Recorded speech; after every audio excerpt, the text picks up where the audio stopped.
Bonjour à tous, bienvenue sur ma chaîne. Aujourd'hui, je vous présente la recette d'un pain d'une spécialité turque. En fait, c'est un pain qui se fait spécialement plus pendant la période du Ramadan, mais bien sûr, ça se fait tout au long de l'année aussi, mais spécifiquement spécial Ramadan. Alors, je vous présente la recette.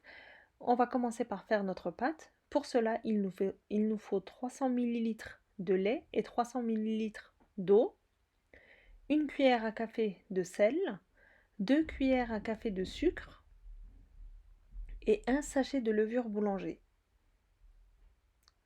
Une levure déshydratée, mais bien sûr, si vous avez de la levure fraîche, vous pouvez utiliser un carré de levure fraîche. Je mélange le tout.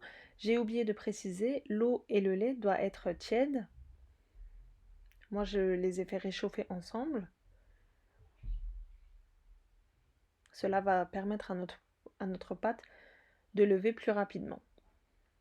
Nous pouvons commencer à pétrir. Avec les mesures là, vous aurez besoin d'1 kilo de farine. Donc 1 kilo est pile poil suffisant.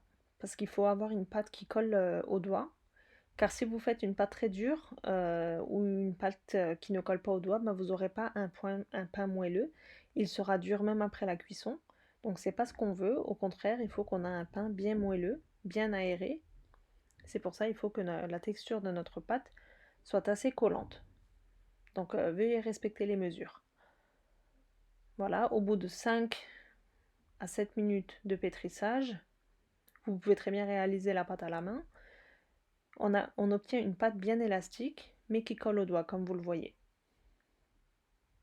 Maintenant, je la recouvre d'un sachet et je laisse reposer à peu près 30 à 40 minutes, tout dépend de la température de votre pièce. Au bout de 30 minutes, ma pâte a bien levé, comme vous pouvez le voir. Je vais la diviser en 3 pâtons. Bien fariner votre plan de travail, car c'est une pâte qui colle assez.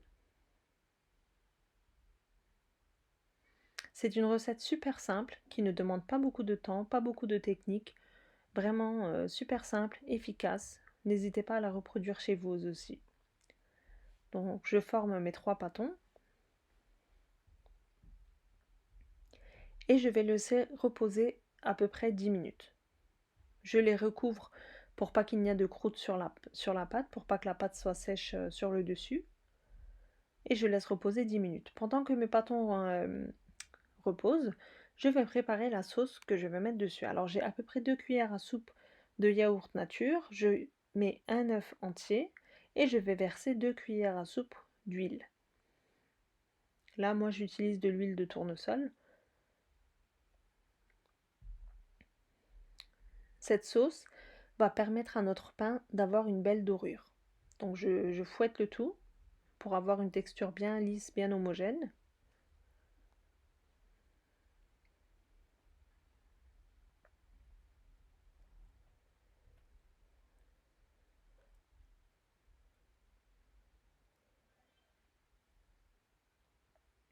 Au bout de 10 minutes, mes pâtons ont bien gonflé comme vous le voyez.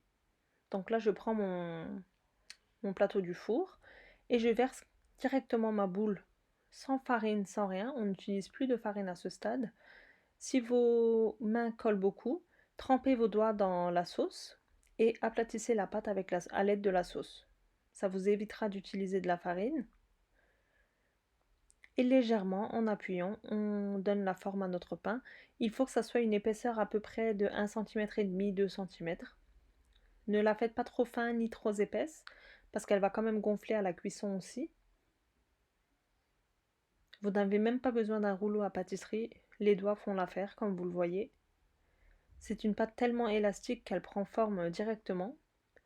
Et un conseil, aplatissez votre pâte sur votre plateau directement ou alors sur votre papier sulfurisé, car si vous la baissez sur votre plan de travail, vous aurez beaucoup de mal à la mettre sur votre plateau. Ensuite, je trempe mes bouts des doigts dans la sauce et je donne des formes carrées en appuyant bien jusqu'au fond. N'hésitez pas à appuyer car à la cuisson ça va gonfler. On fait cela pour avoir notre belle forme. Et si ça colle aux doigts, ben, vous n'hésitez pas à retremper vos doigts dans la sauce.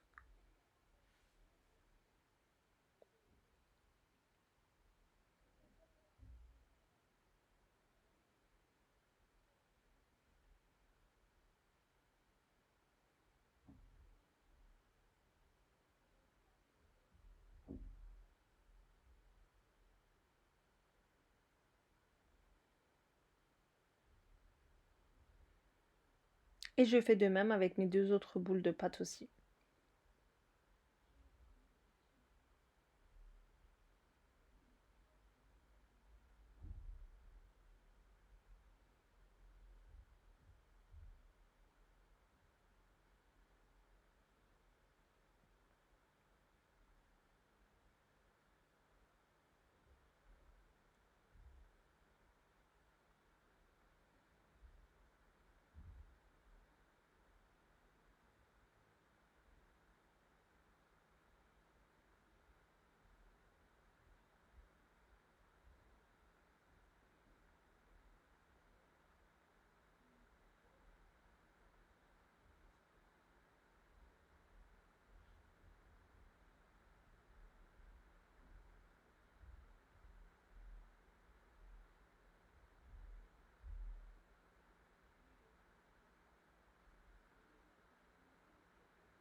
Voilà, mes 3 pains sont prêts. Je les badigeonne de sésame ainsi que de sésame noir, mais vous n'êtes pas obligé, c'est facultatif. Et ensuite, je laisse reposer au moins 30 minutes.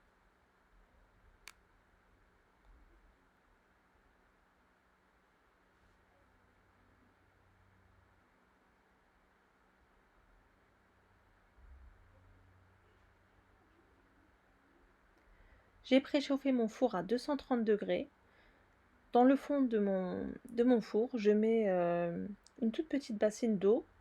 Cela va permettre à notre pain d'avoir une meilleure cuisson. Et j'enfourne mon pain pour à peu près 20 minutes à 230 degrés. J'ai mis ma plaque en dessous de la grille du milieu. Moi, chez moi, ça a duré 20 minutes, mais vérifiez la cuisson, il faut que le dessus ainsi que le dessus soient bien dorés. Donc vérifiez bien la cuisson.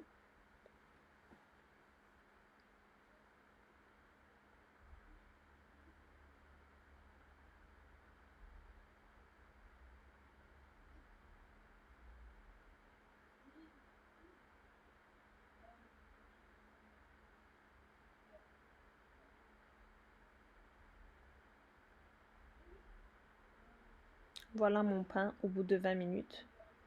Il a très bien doré. Il est extrêmement moelleux déjà rien qu'à la sortie du four. Donc une fois sorti du four, j'enfourne mon deuxième plateau. Pareil pour 20 minutes. Et une fois que mon pain est sorti du four, tout de suite, je mets dessus un torchon propre. Comme ça, il va être extrêmement moelleux. Voilà, notre pain est refroidi. Il a bien doré des deux faces. Et il est extrêmement moelleux. Comme vous pouvez le constater.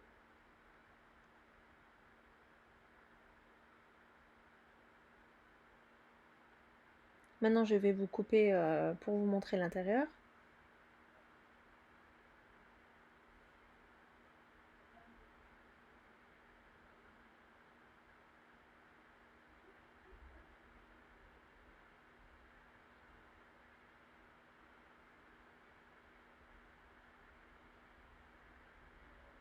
Il est excellent.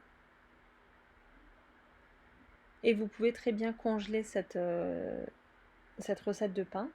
À la sortie du congèle, ben, ça sera comme si vous venez de le faire en fait. Si vous voulez, vous pouvez le réchauffer au four, au micro-ondes ou alors le laisser décongeler tout seul. Il sera extrêmement moelleux comme si vous venez de le faire. Alors je vous montre comment moi je le mets au congélateur. Je coupe mon pain en 4 et je mets chaque petit morceau dans un sachet de congélation. Comme ça je sors au besoin.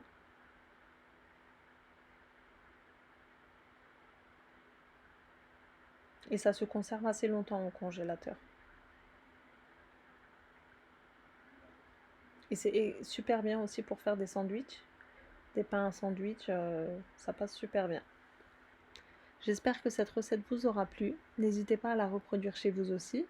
Et si vous n'êtes pas abonné à ma chaîne, n'hésitez pas à vous abonner ainsi qu'à activer la petite cloche pour avoir les notifications dès que je publie des nouvelles recettes.